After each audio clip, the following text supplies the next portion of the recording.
নারীদেহে oestrogen hormone. Oestrogen হরমোনটা হচ্ছে নারী hormone.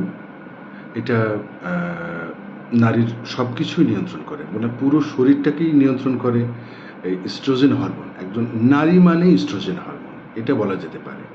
তো ইস্ট্রোজেন হরমোন অনেক সময় দেখা যায় যে নারীর শরীরে একটু বেশি ক্ষরিত হচ্ছে বা নিঃসরণ হচ্ছে।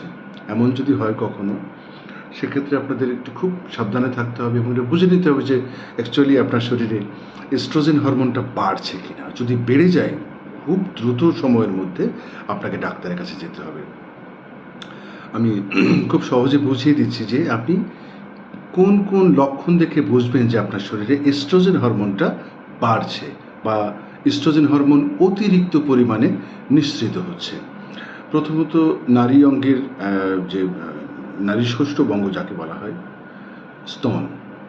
স্তন যদি দেখা যায় যে আপনার স্বাভাবিক আছে, তাহলে কোনো সমস্যা নেই। কিন্তু হলো যদি আপনি হঠাৎ করে বুঝতে পারেন যে আপনার স্বাভাবিকের তুলনায় একটু বেশি ফোলা ফোলা মনে হচ্ছে বা ব্যথা অনুভূত হচ্ছে, সেক্ষেত্রে আপনি কিন্তু সন্দেহ করতে পারেন এস্ট্রোজেন হরমোনকে।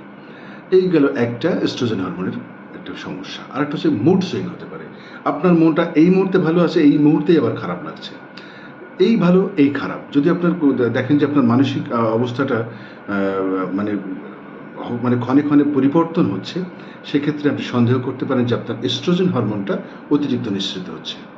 আরেকটা হচ্ছে আপনার স্তন পরীক্ষা করবেন মাঝে মাঝে। এটা বাংলাদেশের যে চিকিৎসা বিজ্ঞান, মানে কি বলে, শুধু বাংলাদেশ কেন, সারা বিশ্বের চিকিৎসা বিজ্ঞান তো এটা সাপোর্ট করে যে নারীকে অবশ্যই নিয়মিত তার স্তনকে পরীক্ষা করতে হবে, যে স্তনে কোন রকম কোনো সমস্যা হচ্ছে কিনা বা আছে কিনা। এখন আপনাকে কি পরীক্ষা করতে হবে, যে আপনার ফিব্রোসিস্টিক ল্যাম্প বলে এক ধরনের গোটা পাওয়া যায়, গোটা বা অনেক সময় বোঝা যায় বা দেখা যায় যে এই ধরনের যদি কোনো রকম সমস্যা থেকে তাহলে আপনি খুব দ্রুত সময়ের মধ্যে চিকিৎসকের শরণাপন্ন হতে হবে, না হলে কিন্তু সমস্যায় পড়ে যাবেন আপনি। আবার আরেকটা জিনিস হচ্ছে, এটা হতে পারে যে আপনার অনেক সুন্দর চুল আছে, এই চুলটা হঠাৎ করে ঝরে যাচ্ছে বা পড়ে যাচ্ছে। হ্যাঁ, চুল কমে যাচ্ছে, চুল পড়ে যাচ্ছে, আপনার মানে শখের চুলগুলো নষ্ট হয়ে যাচ্ছে। সেক্ষেত্রে আপনি সন্দেহ করতে পারেন আপনার ইস্ট্রোজেন হরমোন বেড়ে যাচ্ছে। আচ্ছা, আবার যদি দেখেন যে আপনি ঠিকমতো খাচ্ছেন না, আপনি খাওয়া দাওয়া খুব নর্মাল, খুবই নর্মাল করছেন, বরং কম খাচ্ছেন, তারপরেও কিন্তু আপনার ওজন বেড়ে যাচ্ছে, আপনার স্বাস্থ্য বেড়ে যাচ্ছে, আপনি সন্দেহ করতে পারেন ইস্ট্রোজেন হরমোনকে। আপনার প্রতি মাসে যে পিরিয়ডটা হয়, যে ঋতুস্রাবটা হয়, এই ঋতুস্রাবটা যদি দেখেন কখনো যে অনিয়মিতভাবে হচ্ছে, এই হয়ে গেল 15 দিন পর আবার হচ্ছে, বা ঋতুস্রাবের যে প্রি মেনস্ট্রুয়াল যে অবস্থাটা, এইটা যদি কখনো দেখেন যে মাসিকের আগে সাধারণত কী কী সমস্যা বা কী কী উপসর্গ দেখা দেয়, এই সমস্যাগুলো বা এই উপসর্গগুলো যদি আপনার মাঝে মধ্যে সবসময় থেকেই থাকে, আপনি সন্দেহ করতে পারেন আপনার শরীরে এস্ট্রোজেন হরমোন বেড়েছে বা বাড়ছে। এটা কেমন হতে পারে, আপনার মাসিকের আগে যেমন ধরেন মেয়েদের স্তনে একটা ফোলা ভাব থাকে, একটা ব্যথা একটা ভাব থাকে, বা তলপেটে একটা ব্যথা অনুভূত হয়। এই ধরনের সমস্যাগুলো যদি কখনো আপনি বুঝতে পারেন, তাহলে আপনি অবশ্যই মনে করবেন যে এটার জন্য এস্ট্রোজেন হরমোনের অতিরিক্ত নিঃসরণটা দায়ী। আর একটা হচ্ছে আপনি ঘুমাচ্ছেন, রাতে ভরপুর ঘুমাচ্ছেন, প্রচণ্ড পরিমাণে ঘুমাচ্ছেন, মানে কি বলবো, যে পর্যাপ্ত ঘুম যাকে বলে, পর্যাপ্ত ঘুমাচ্ছেন, এরপরেও আপনি খাওয়া দাওয়া ঠিক মতো করছেন কিন্তু ক্লান্তি যাচ্ছে না, আপনার সারাক্ষণ ঘুমিয়ে থাকতে ইচ্ছে করছে, চুপ থাকতে ইচ্ছে করছে, আপনি মানে ঠিক মতো খাচ্ছেন, ঠিক মতো ঘুমাচ্ছেন, আপনার স্বাভাবিক জীবনযাপন, কিন্তু আপনার ক্লান্তি যাচ্ছে না, শুধু ঘুমাতে ইচ্ছে করছে, আপনি সন্দেহ করবেন আপনার শরীরে এস্ট্রোজেন হরমোন বেড়েছে।